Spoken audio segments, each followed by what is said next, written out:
साथियों, हमारी सरकार किसानों के कल्याण के लिए, खासकर छोटे किसानों के कल्याण के लिए देश के कृषि जगत के हित में, देश के हित में, गांव गरीब के उज्जवल भविष्य के लिए पूरी सत्यनिष्ठा से, किसानों के प्रति पूर्ण समर्पण भाव से, नेक नियत से ये कानून लेकर आई थी।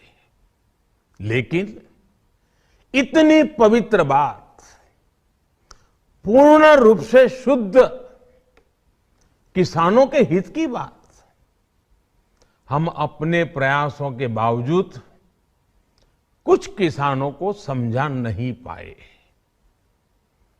भले ही किसानों का एक वर्ग ही विरोध कर रहा था, लेकिन फिर भी ये हमारे लिए महत्वपूर्ण था। कृषि अर्थशास्त्रियों ने, वैज्ञानिकों ने, प्रगतिशील किसानों ने भी उन्हें कृषि कानूनों के महत्व को समझाने का भरपूर प्रयास भी किया। हम पूरी विनम्रता से, खुले मन से उन्हें समझाते रहे। अनेक माध्यमों से व्यक्तिगत और सामूहिक बातचीत भी लगातार होती रही। हमने किसानों की बातों को, उनके तर्क को समझने में भी कोई कोर कसर बाकी नहीं छोड़ी।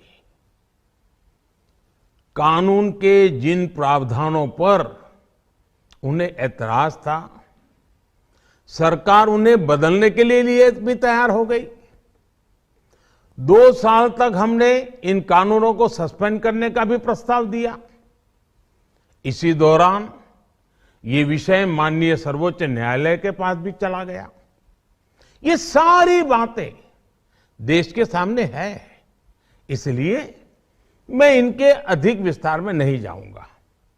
साथियों, मैं आज देशवासियों से क्षमा मांगते हुए सच्चे मन से और पवित्र हृदय से कहना चाहता हूं कि शायद हमारी तपस्या में ही कोई कमी रही होगी, जिसके कारण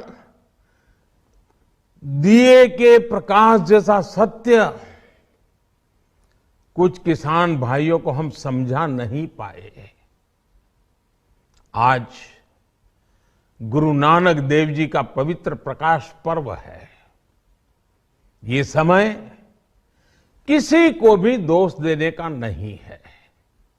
आज मैं आपको, पूरे देश को ये बताने आया हूं कि हमने 3 कृषि कानूनों को वापस लेने का, रिपील करने का निर्णय लिया है।